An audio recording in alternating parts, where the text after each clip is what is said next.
Hi there, everyone. I hope everyone viewing is doing well today. My name is Bryan. I'm the Director of Skincare Research at Paula's Choice Skincare. You are at the correct channel. And today, our second live chat of July 2023, we are going to be talking about skincare routines. So let me know, those who are watching live, let me know your skincare routine FAQs. Open for any questions in that regard. Topics, or I should say subcategories of this topic today, we're going to talk about how to put together a skincare routine, like where do you start, what's really necessary, what's more optional, when should you start using a skincare routine, how to know if your skincare routine is really working, like how soon, how much time should you allow the routine before you really make a decision on whether it's worth continuing or not, and then how to take your routine to the next level. And then of course we'll also be talking about what makes Paula's Choice skincare routines so unique. So kind of a packed agenda, and I don't have much else to share as far as like new and exciting stuff. We've definitely got some fun launches coming up for the latter half of 2023. I can't believe I'm actually saying the latter half of 2023, but here we are. So let's just get right to it, because this is a topic that is of vital importance to anyone who's using a skincare routine. So let's see how to put together a skincare routine. The first thing that you need to do before you even consider which products do you need is determine your skin type. So you're either going to have, there's 3 core skin types plus one that is sometimes referred to as, well actually it's fairly frequently referred to as being normal skin. Some people like the term neutral skin. I'm on board with either one. Otherwise, the 3 main skin types are going to be dry, oily, or combination skin. I don't necessarily see, and there's disagreement in the research about this, I don't necessarily see acne and sensitive skin as being a skin type per se. I view those two issues as more as skin concerns that can impact any skin type. For example, even though acne is more common in people who have oily skin or combination skin, people with dry skin can also have acne. So it isn't accurate to say only those with oily skin get acne. Those with dry skin have a separate set of problems, although that is also true for some people with dry skin. They're concerned about a lack of moisture or those emollients that maintaining that supple feel on skin. People with oily skin, especially very oily skin, tend to want to get all of that extra oil off. They're making too much of it.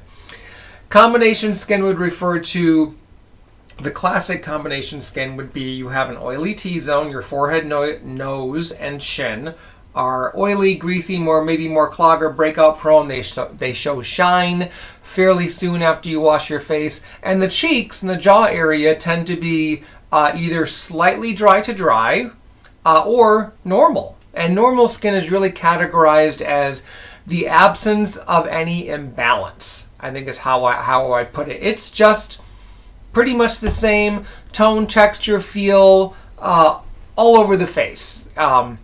Very few people have truly normal skin, physiologic reasons for that, but even if you are going through this brief period where your skin is acting normally, skin isn't static. It is most likely not going to stay that way. So determining your skin type is very important because that has a direct impact on the texture and to some extent the type of skincare products that will comprise your routine. So in terms of how to put together a skincare routine, I'm not necessarily going to be signaling out this is best for this skin, this is best for that skin. I will say though that for the most part, the skincare industry at large has gotten much better about labeling. Let me rephrase that. The skin type designation on products based on the actual formula, it now more closely matches or approximate what is ideal for that skin type. Years and years ago, it wasn't as easy. You know, it would say it was for sensitive skin and it had a bunch of irritating ingredients. It would say it was for oily skin and it had oils in it or other waxes or pore clogging ingredients that oily skin does not need. That's gotten a lot better. So for the most part, you can trust the skin type you see on the label to be a good indicator of a product that has a good chance of being suitable for your skin type. Whether it works, you know, every single claim comes true is another story, but I think the skin type designation you can trust. And then products, because there are more of them, including more from Paula's Choice, products that say they are for all skin types, they tend to have more either universally appealing textures, which do tend to err toward lightweight. Interestingly, consumer sentiment over the years, when they've done these massive surveys, even people who have dry skin, if they're using a multi-product routine, not just cleanse and moisturize, they tend to want products that are lighter weight in texture. So they'll layer several thinner, more fluid or lotiony textured or gel cream type products to meet their skin's hydration needs, as opposed to going with a very rich cream. This is generalization, so if that doesn't apply to you, if that's not your thing, don't worry. I don't think you're doing it wrong, but I'm just giving you some broader examples. So figure out the skin type, and then your every skin care routine starts with gentle cleansing. The type of cleanser that you prefer, there is skin type orientation as far as like a gel cleanser or a foaming cleanser for oily combination skin, a lotion, a cleansing lotion type texture for normal to slightly dry skin, creams or balms or really cushiony gel type cleansers for drier skin.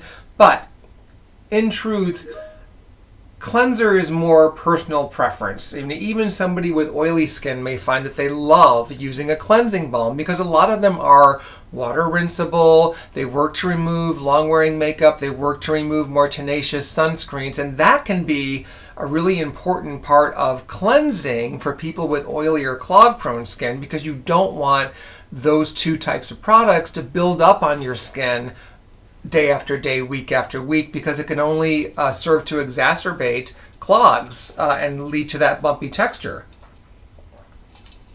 So the general rule on what is meant by a gentle cleanser is one that is fragrance-free, that is going to be gentle enough to use around the eyes. You never want to get even the gentlest cleanser in the eye itself. That's always a risk of stinging or irritation, some more than others, but you're not washing your eyeball, you're washing the skin around your eye and the lashes if you're wearing mascara, for example. So it has to be gentle. That means fragrance-free. That means using a blend of cleansing agents, chemically or chemistry referred to as surfactants, that are going to do their job of removing excess oil, makeup, sunscreen, dirt. I mean, yes, a cleanser removes dirt, but let's face it, on a given day, most of us aren't getting that dirty per se.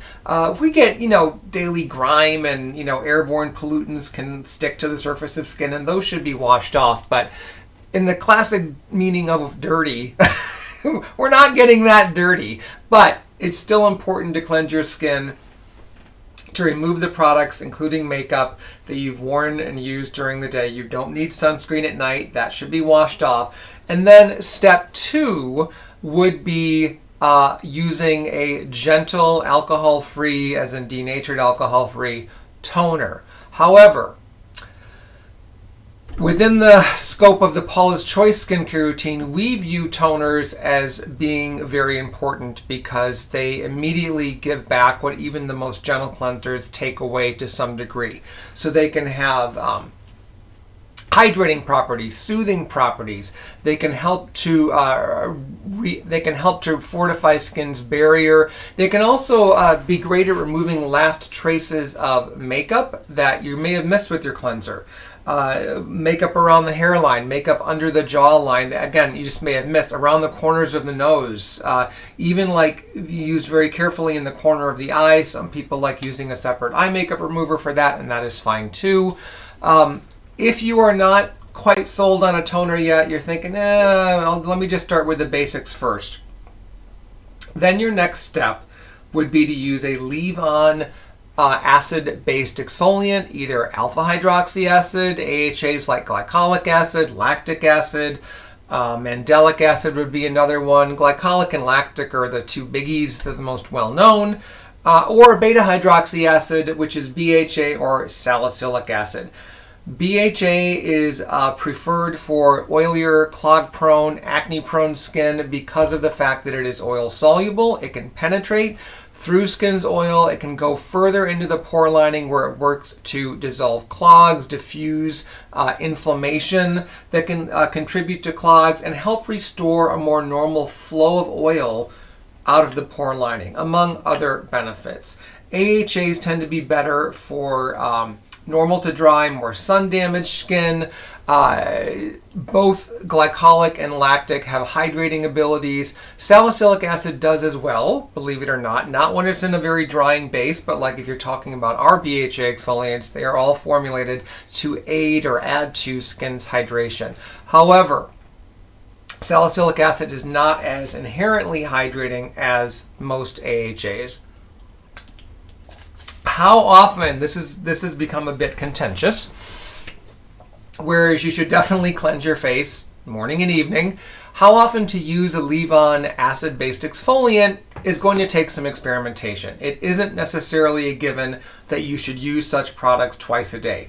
Many people do, and they have great results, but if you're new to such products, we are now encouraging you to use them maybe 3 times a week, or once day or night, every other day, and note skin's response. See how you do. Work up. If everything is going smoothly, and you want to step it up a bit, you can work up to once daily application. And for people that have more stubborn concerns around rough texture, more advanced signs of sun damage, stubborn clogs and breakouts, blackheads, you may benefit the most from using such products twice a day. There's another class of leave-on exfoliants known as polyhydroxy acids, like lactobionic acid and gluconolactone. Paula's Choice, we only offer one such product, but it is exclusive to Paula's Choice Korea, and that is due to concentration restrictions on salicylic acid in that country. However, there are other brands like Neostrata, probably the most, and the Exuviance line, most well known for offering a wide range of polyhydroxy acid exfoliants. Those are kind of in the middle, in essence, between AHAs and BHAs. They don't exactly do what BHAs do. They have more in common with AHAs, but they also have greater humectant properties and to some extent some antioxidant ability. So they can, there's more long-term research on glycolic and lactic acid and some of the other AHAs than there is about polyhydroxy acids. So I would encourage you, if you're new to exfoliants, to start with AHAs and see how you do if you are on the drier side, but polyhydroxy acid can be an interesting alternative. And I know this is getting long-winded, but some people like alternating between the 2 or 3 types. I used to be one of those people. My exfoliant game has changed a bit. I used to use an AHA and then a BHA, going back and forth every night. Now I'm pretty much just BHA. I use the 1% strength from our Calm line. It's a really nice cream gel type texture. And once or twice a week, I will use our Rinse Off Peel, which is in Center Skin Perfecting line. It's got the 25% concentration of mixed alpha hydroxy acids as well as 2% salicylic acid. So that's my current exfoliation game. It may change in the future. One of the things that I always encourage people to do once they've established a routine, and this kind of goes up to how to take your routine to the next level, is don't be don't be scared to experiment. As long as the product is well formulated, doesn't contain irritating ingredients that are not going to do your skin any favors, and the core ingredients that it contains, the bioactive ingredients that are in there, are meant to address whatever skincare concerns you have, then great. It doesn't mean that you have to use everything at once. You can do, like when we get to the treatment category, which actually, let's go to the treatment category. Because like in the Paula's Choice line, there are serums, boosters, discoloration or hyperpigmentation products. All of those fall under the umbrella of the treatment product, and that step, day and or night, comes after the leave-on exfoliant, and that would include a retinol or retinoid type product as well. How many of those to use at one time? There is no easy answer there. It depends on how your skin responds. It depends on how many steps you're open to doing. But the good news is, what is that movie called? Everything Everywhere All at Once. That's not a good mantra for skincare. You don't have to do everything everywhere all at the same time. You can space it out. You can do some of it in the morning, some of it at night. There are no hard and fast rules, except gentle cleansing leads off the routine morning and evening with a water-soluble cleanser, not a harsh scrub, not a grainy scrub, not soap, not a bar cleanser. All of those are inferior and potentially damaging to skin in a way that a gentle water-soluble cleanser is not. But other than sunscreen during the day, there's no hard and fast rule for what goes on in the morning versus what goes on in the evening. And you'll hear different things at cosmetic counters and in stores like Sephora, and even within different brands. You know, they all ascribe to slightly different schools of thought on what goes on when and the order of application. So I get it. It's very confusing. We try to simplify it for you. So in terms of the serum treatment booster steps in your routine, if you are using 2 or 3 such products, morning or night or both, the general rule is that you layer in order from thinnest to thickest texture. So maybe your serum is a water-based, kind of a thin fluid. Your retinol product is more of a lotion, and your booster is a liquid. So in that sense, the booster would go on first, or you could add a few drops to your serum. But if you're not mixing in your hand, you're just putting on one after the other, either way is fine. You would put your booster on first, then your serum, then your retinol product, and then you would, if you're using a specialized product around your eyes, that would go on next, and then you would finish with a daytime moisturizer with sunscreen. Always look for one that says broad spectrum protection. That means that you are getting sufficient UVB, the sun's burning rays, and UVA, which are often referred to as the aging rays of the sun, which is a bit misleading because both UVA and UVB are aging rays. It's just that UVB is more intense, it's more likely to trigger sunburn. UVA is more likely to trigger tanning. It also is much more likely, because it penetrates deeper into the skin, to cause long-term damage to collagen and elastin. So that's the association between UVA being more aging, is that it causes more of that structural support damage. That leads to a loss of resiliency, lack of firmness, deeper wrinkles, those cross-hatched wrinkles you'll see on some people that have very sun-damaged skin. So that would be a sample daytime routine. Depending on what you choose to use when, the nighttime routine could mimic the daytime routine that I just went through, except your moisturizer with SPF is replaced by a nighttime moisturizer, which the only difference between a daytime moisturizer and a nighttime moisturizer is that there's no sunscreen involved. Yes, sometimes the night products are thicker, creamier, richer, more emollient. Okay, that's fine. That's texture. That has nothing to do with time of day. there's nothing wrong with putting a thicker, richer product on under your SPF during the day if you need to, if your skin is that dry. So some of those designations become a little silly, but they do help make it easier to understand when to use a product. So those are really the core products in a skincare routine. The treatment-oriented products, how many of those you use and when you apply them is really about the level, the number of concerns you have and their intensity. So as an example, if one of your concerns is uneven skin tone, not necessarily dark spots, you're not seeing any like intense areas of hyperpigmentation yet, but you can definitely tell your skin tone doesn't look as even, as uniform in color as it once did. So you could use as your treatment product something like our 10% niacinamide booster, which is going to address your uneven skin tone.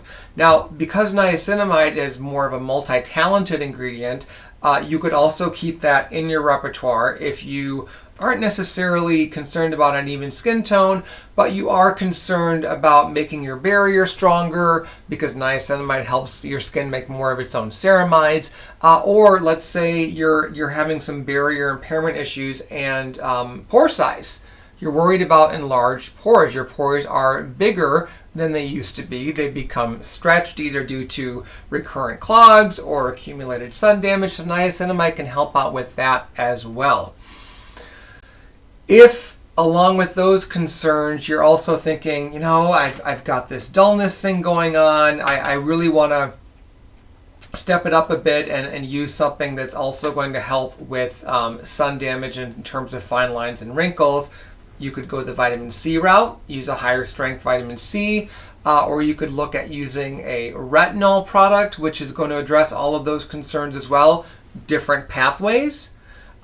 You could use one or you could use both. And so again, this is where so much of the treatment realm can come down to experimentation. You have to try something and see how your skin, how your concerns respond.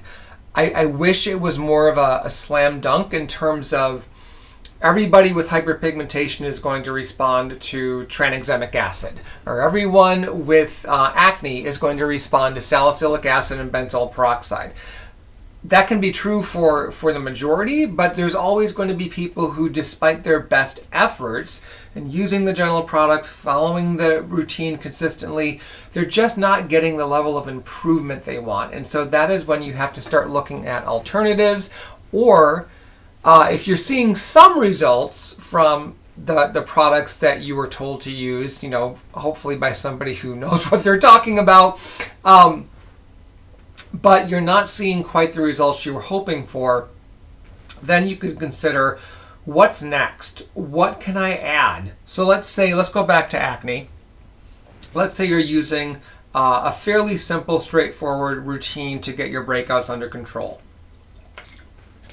You've got your water-soluble cleanser that you're using twice a day. You've got your leave-on exfoliant with salicylic acid.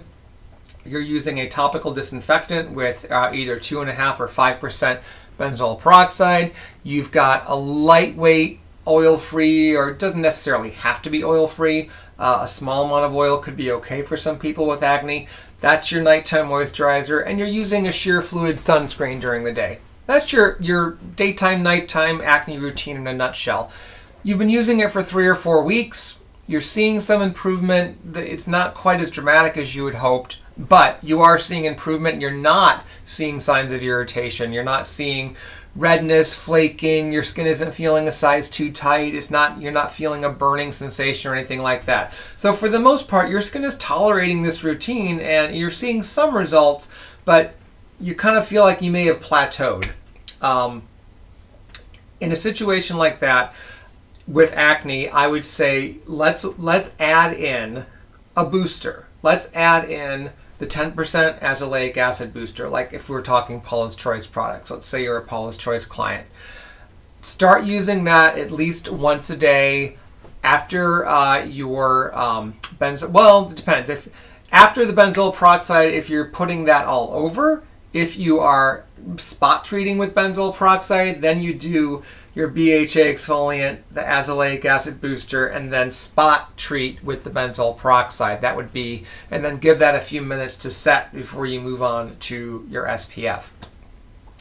If that combination brings things to the next level, one of the other, but you're still thinking, you know, okay, the acne's under control, there's less redness, I'm not getting those big painful swollen blemishes anymore, but I'm still struggling more than I thought I would be with clogged pores, or what's called non-inflammatory acne, sometimes also called comedogenic acne, where you're not dealing with like pimples and pustules and papules. Those are all medical terms for acne, different types of acne lesions.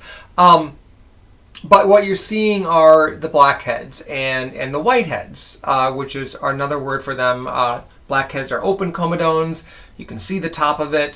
And then whiteheads are closed comedones.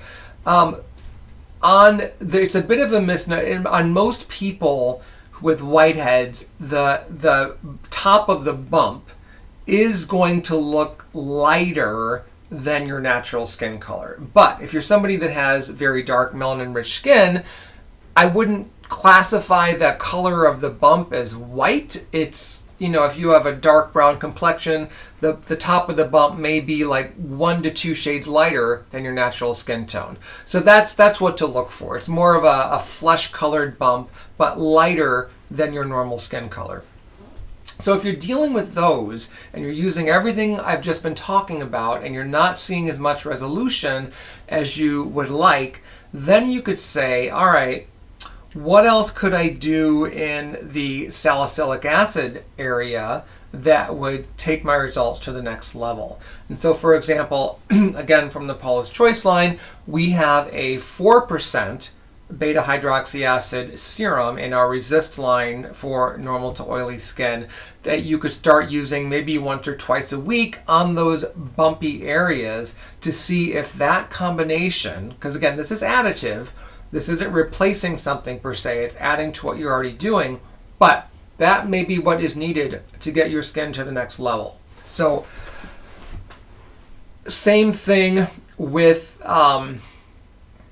multiple signs of aging. If you're dealing with wrinkles, coarse texture, uneven skin tone, enlarged pores due to sun damage, hyperpigmentation from years of unprotected sun exposure, or just, you know, years of indoor tanning, whatever the source is, you may need to stack your routine with more than one treatment type product, because there isn't a single serum out there, for example, or a booster that is going to check every box.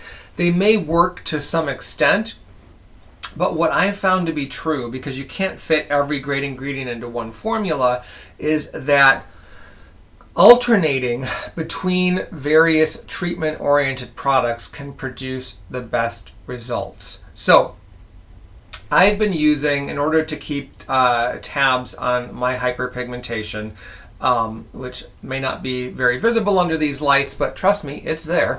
I have been using the C25 Super Booster that I layer over the 10% azelaic acid booster. I've been doing that in the morning, and then at night I will apply the Clinical Discoloration Repair Serum, and then I may before that, because that's a spot treat type product, because I'm not putting that serum all over my face. It's fine to do so if you need to, but I should backtrack and say that when I do that at night, that's the last step.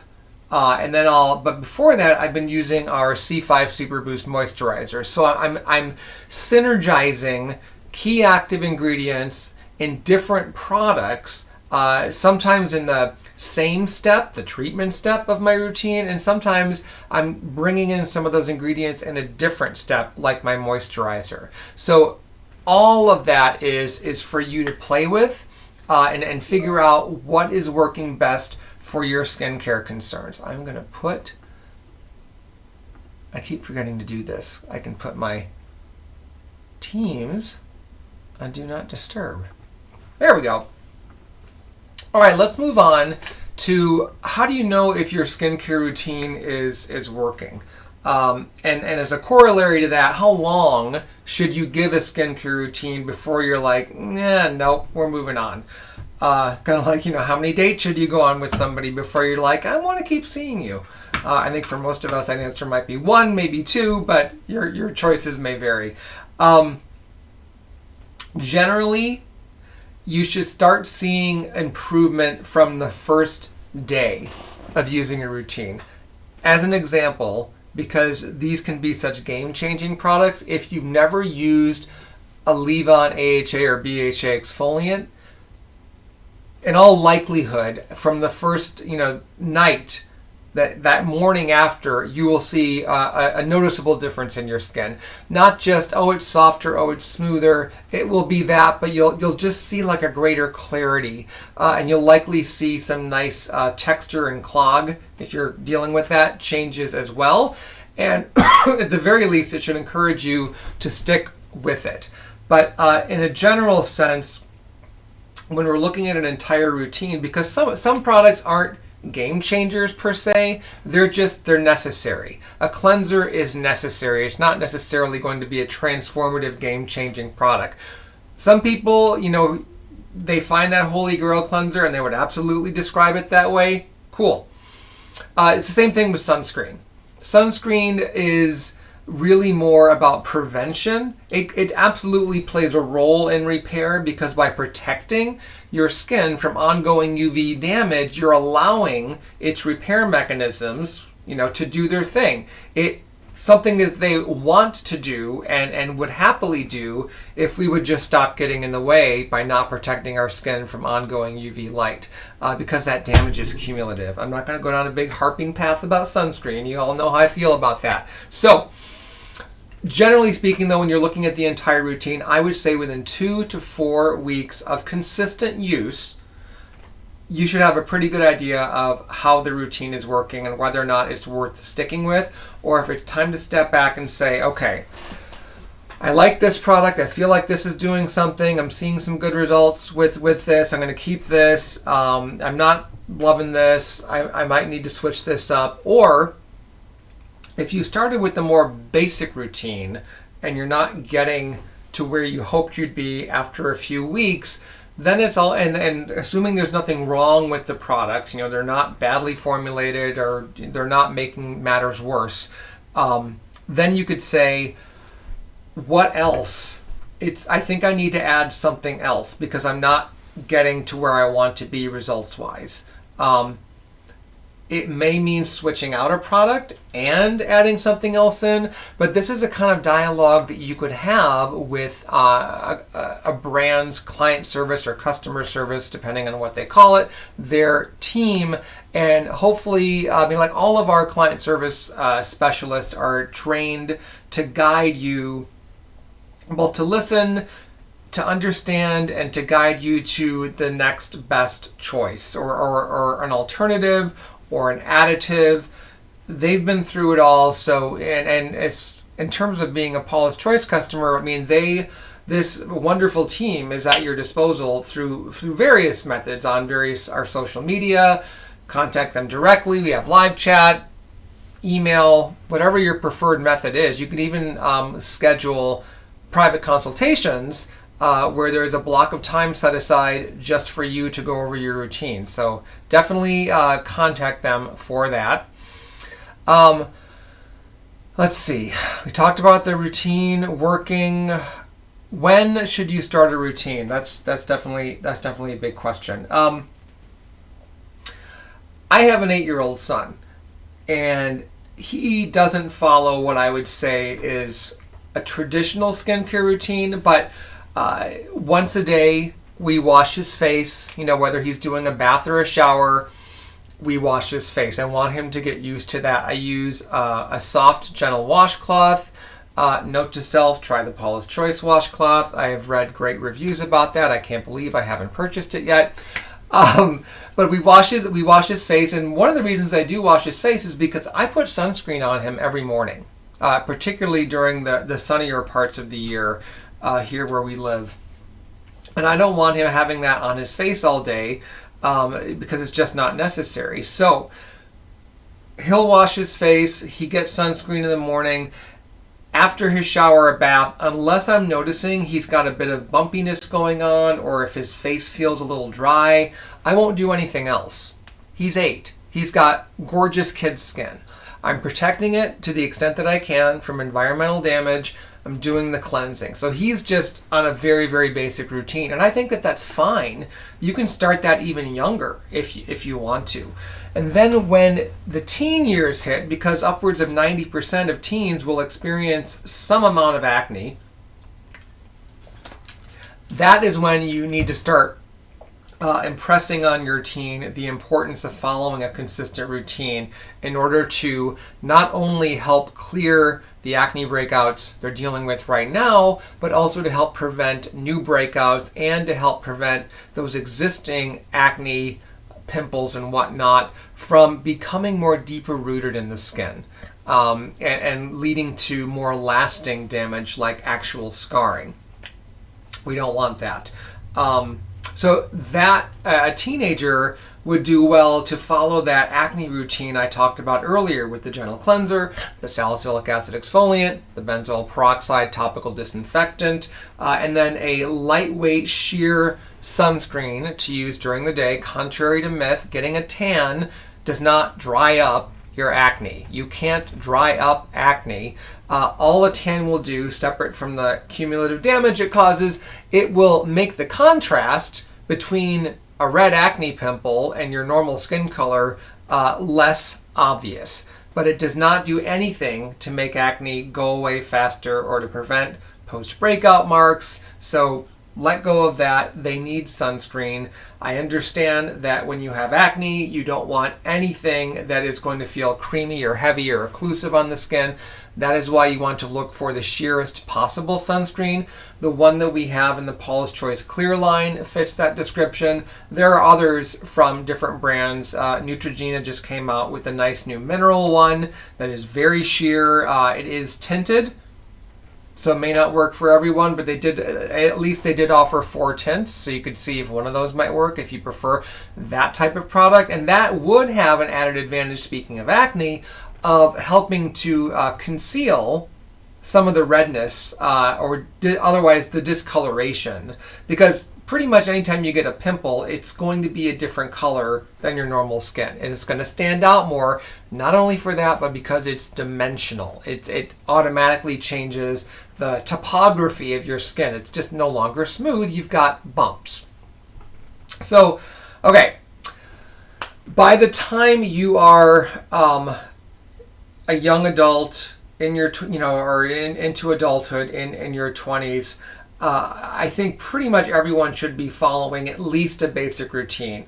Cleanser, leave-on exfoliant, SPF 30 or greater every day, year-round, rain or shine.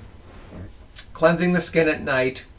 You can determine whether or not that leave-on exfoliant is something that's needed in the evening as well.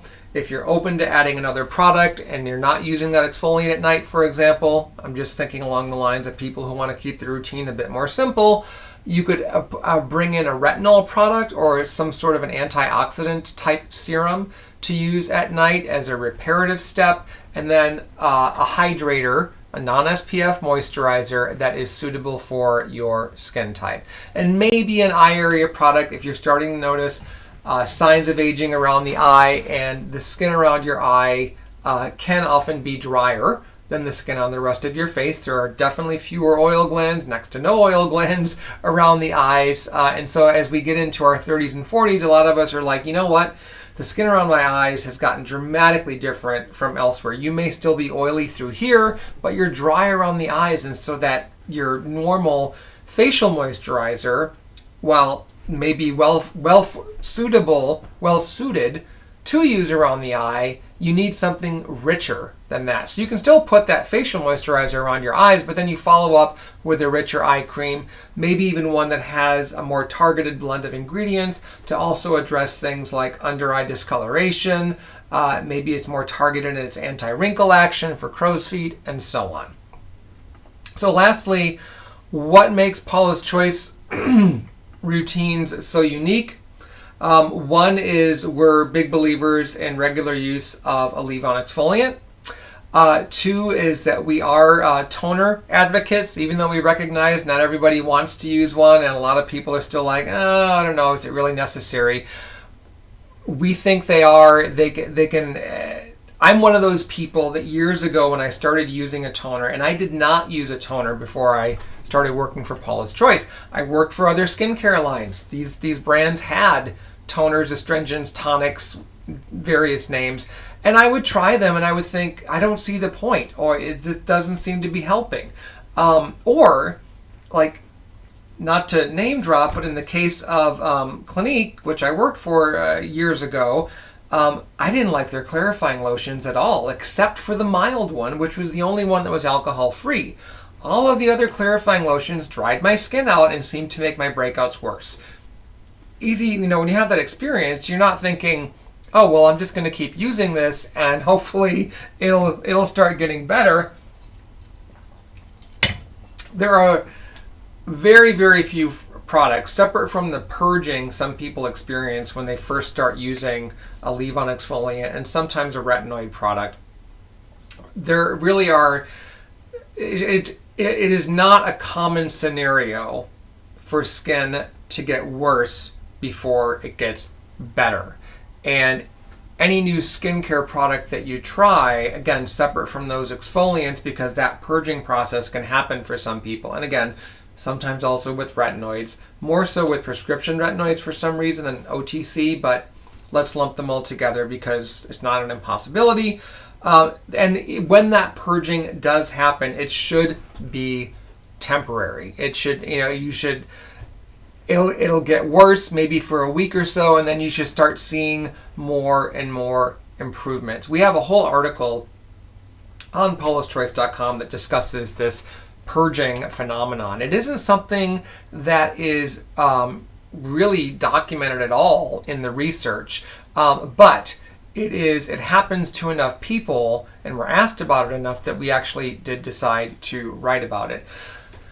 The other two unique aspects to Paula's Choice is that we never put any ingredients in our products that don't serve your skin, either through a direct benefit like antioxidants or retinol or exfoliants or sunscreen, or they serve the formula in an effort to help that formula best serve your skin. So for example, our products especially our water-based products, contain cosmetic grade preservatives, ingredients that help control the growth of microbes, other pathogens, bacteria, that if left unchecked to just continue populating as soon as you start using the product, that product will eventually become unsafe and potentially unhealthy for you to keep using. So we don't want that. So we put preservatives in the formulas to help keep all of that to the lowest possible level.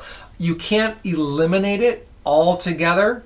Just like we can't live in a world that's completely sterile all the time. The products are sterile before they're opened, but once they're opened, just like when you open food, it lasts for a certain period of time, and if it's not consumed, you need to throw it away. It's past its sell by or use by date.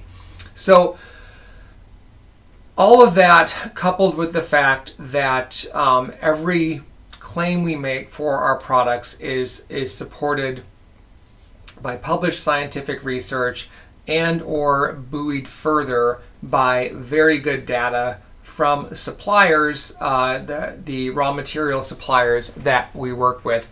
A big part of my job is vetting those ingredients and understanding how they work, understanding how to best communicate that to consumers in terms of the benefits that they'll see and in what area of the skin it's working, and then looking at that clinical data and comparing it to what published research has shown to be true. Those are all, I think, more special aspects of what makes Paula's Choice unique and what contributes to our routines. The other thing being is that unlike a lot of other skincare lines, We have various collections like Resist, Skin Balancing, Skin Recovery, Clear, Defense, even to some extent Earth Sourced, where either the basics are all there, or calm as well. Either the basics are all there for you, or it's a larger routine that you can either choose to do what we call an essential routine, which would be just the basics, or a more advanced routine, which is going to weave in those products like a toner and a serum, among other things. So, okay, with that said, let's get to some questions. Susan MCF1, hi Bryan, could you talk about the ingredients and benefits of the triple active repair serum? Thanks. Yes. Let's see. Oh, and I'll talk about my current skincare routine. That was a request. Kind of talked about a little bit, but the key ingredients, the triple in the total repair serum would be about the hexylresorcinol, which is a very potent brightening antioxidant, very effective and great synergy with niacinamide, which is one of the other ones, for targeting discolorations, various types of hyperpigmentation. And then you've got the retinol propionate, which is a derivative of retinol that is considered more stable. It also has a longer half-life in skin. It basically, it's more of a slow and steady wins the race retinoid, compared with retinol, which, retinol is more of a kind of more of a shot of espresso for your skin in terms of how it works. It's like wants to get in there and start talking to those cells and start sending these messages that impact the turnover rates and all of that other good stuff. And then you have these derivatives like retinol propionate, which are a bit more, like an herbal tea, if you will. They're not going in there, making a big entrance. They're just kind of like, all right, we're going to settle in. We're going to kind of slowly diffuse into the skin, but we're not going to lose our efficacy. We're not going to lose our cool. We're going to be nice and steady. And they end up working for a longer period of time, but they work in a more modulated rate. And so the benefit to that is going to be that you'll get all of the visible results possible from retinol, the OL ending, but it will happen in a more controlled, slower manner because of the way in which it works. The really exciting part about the triple active total repair serum, though, isn't so much the individual ingredients and the amounts that they're used in, but the unique synergy between the three of them and how they really, to some extent, I like to think of it as they help to reset skin's age. They don't, obviously they're not turning back time, but the synergy between how they work on collagen, hyperpigmentation, skin's overall clarity, the strength of skin's barrier, the soothing action it has from the chestnut leaf extract that we included in the formula. It's really unique. I think it's a newer launch for us, and it's very quickly become one of my favorite products. I've been using it probably for over a year now because I was using the various prototypes for a while. I am somebody who I can use retinol, but it has to be in a lower amount typically. Prior to the triple active total repair serum, I was using the clinical 0.3% retinol with 2% bakuchiol product, and I still like that product. But the fact that the triple active total repair serum does better for me in terms of hyperpigmentation, which I'm constantly struggling with, that's what made me switch. So that is my nighttime product. I am a huge fan of the Calm Ultra Gentle Cleanser that we launched earlier this year. I think that is, I for years used our Moisture Boost facial cleanser, even before it was called Moisture Boost, when it was called One Step Facial Cleanser for normal to dry skin. That was one of the few products where when I knew we were discontinuing it, I was just buying it up as much as I could. So when I started trying the Calm, I was like, this not only meets what I love about the Moisture Boost cleanser, but it goes even further. It's even better. It's gentler, but it's somehow even more effective at making sure that everything gets off without making my skin feel dry or tight. So I love that. My toner bounces back and forth between the Calm, what is that called? The Calm Repairing Toner? I think it's called the Calm Repairing Toner. It's the only toner in Calm, the new Calm. And the Resist Advanced Replenishing Toner. So I just finished the Calm Toner and I started using the Resist Advanced Replenishing. Both of them are very soothing, chock full of great for skin ingredients. They have nice milky textures. I'm a big fan of the Earth Sourced Power Berry Serum. That's my current serum of choice. So I don't always use that during the day though. I do tend to use fewer products during the day than at night. So like during the day, wash my face with the Calm cleanser. I shave every morning using the PC for Men shave cream. Love that. I follow with either the Calm or the Resist toner. That's like my aftershave type product, but I put it on all over. And I just use my hands during the day. At night, I use a cotton pad because I like to make sure I get along the hairline and all of it because I wear a tinted sunscreen. So I want to make sure I got that all off. So I'll either use a booster or the Earth Sourced Power Berry Serum during the day. My go-to booster of late has been the can't believe I'm blanking on the name. The Pro Collagen Peptide Booster. Never mind. I know it's Pro Collagen. I can't believe I'm blanking. I love this product. It's just amazing. The technology behind the peptides is just so exciting. So I'm hooked on that. That's almost always every morning. Again, sometimes not with the Earth Sourced Power Berry Serum. And then I finish with the SkinCeuticals Physical Fusion SPF 50. I would love to use one of our sunscreens, but I prefer mineral formulas. The Defense Essential Glow SPF 30 is a wee bit too heavy for my skin type. Totally personal preference. And then the Resist Super Light Daily Wrinkle Defense, which is our best-selling facial SPF. The tint on that is a little bit too off for me compared to the tint in the SkinCeuticals. So as I've said before, that is the only product that isn't from Paula's Choice that I use. Nighttime, same cleanser. I'll do the toner again. The Calm 1% BHA exfoliant. Azelaic acid booster and C25 in that combination. Sometimes I'll even layer that with the Clinical Discoloration Repair Serum. Sometimes, as I mentioned earlier, I'll switch that up and put that discoloration duo on in the morning. And then for my eye cream, I use the C5 Super Boost or the Resist Anti-Aging Eye Cream, which is our original formula. If my eye area is looking a bit drier, sometimes I will layer those. I'll put the C5 on first, the Resist Anti-Aging Eye Cream on top. This is only at night.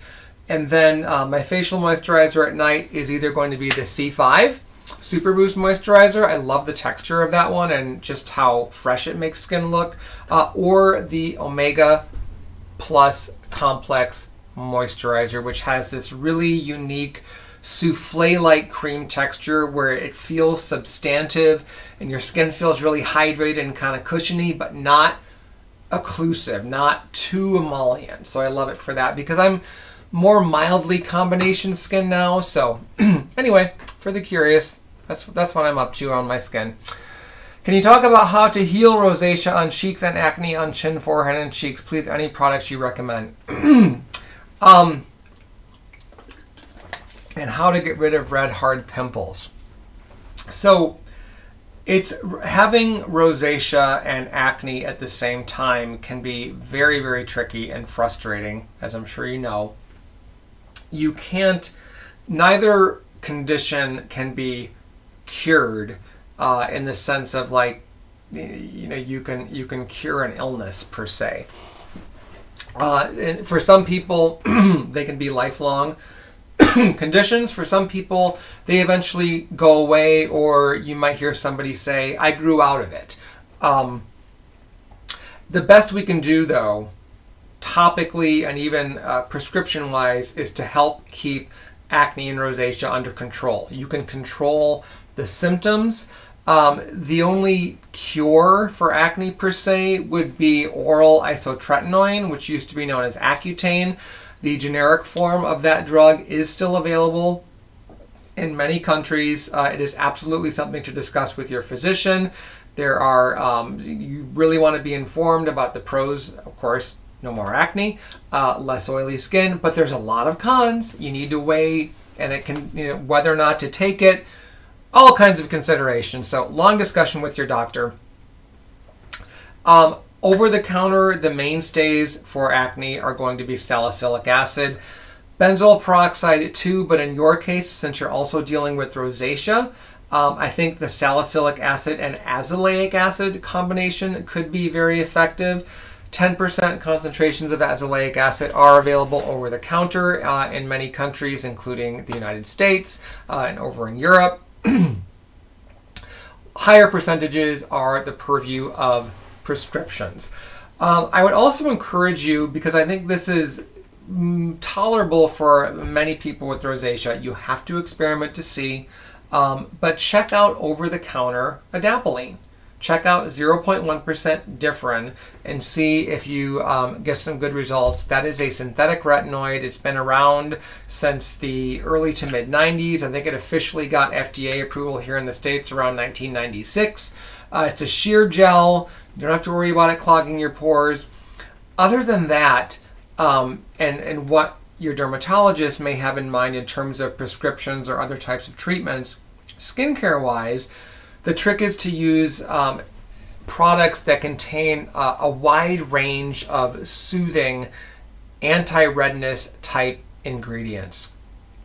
Beta-glucan, oat type ingredients, grapeseed, pomegranate, green tea, allantoin, there's curcumin. There's a long list of soothing ingredients that can be really beneficial for helping to minimize those visible signs of rosacea and, to some extent, to quell the visible signs of irritation and inflammation that can happen when you have acne. Oh, Aphrodite says, hello, Bryan. What do you think about growth factors in skincare? I am still on the fence about using like direct growth factors on skin. I'm not convinced yet that they can get to where they need to go in skin. So I think that there is an interesting science and data behind using non-growth factor ingredients that can potentially help the naturally occurring growth factors in your skin do their jobs the way they're supposed to, in the amount that they're supposed to, for a longer period of time. So that's where I currently stand on that. GL Cork says, hello, Bryan. Do you have any idea when the 1% clinical retinol will stop being sold in the EU due to recent changes that only up to 0.3 will be permitted? I don't. Check in with Paula's Choice Europe to see if they have a timeline. I think that regulation goes into effect in 2025. So I think there's still, if I'm right about that, then we still have a good length of time where that can still be sold. Okay, Jessica, so glad to be catching you live, Bryan. I don't have a question. I just wanted to say I love your skincare chats. Thank you so much. I appreciate that. And then Andrea, I did check on DMAE for skincare. Not something that we would recommend still. Not only is there that lingering formulation challenge where it actually works best for skin when the pH of a formula is between 9 and 10, very alkaline, skin is naturally acidic. If you think of it as like that dry, tight feeling you get when you wash your face with bar soap, typically that's about a pH of 8.5, maybe a little higher than that, and then you've got something that works best at a pH of 9 to 10. Not good.